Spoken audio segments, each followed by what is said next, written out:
আজকে যুবভারতী ক্রীড়াঙ্গনে যেটা হলো সেটা এক কথায় বলতে গেলে মানুষ পয়সা দিল কিন্তু মজা লুটলো গুটি কয়েক মানুষ।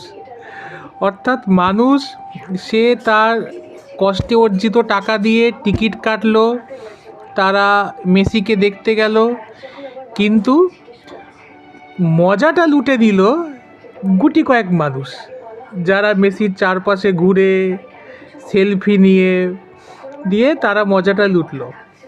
আর একটা হচ্ছে যে এটা প্রচণ্ড বড় একটা স্ক্যাম, মানে একটা দুর্নীতি বলতে গেলে পারে। মানে প্রচুর টিকিটের দাম, পপকর্নের দাম, জলের বোতলের দাম, এভাবে মানুষের থেকে পয়সা লুটা হলো।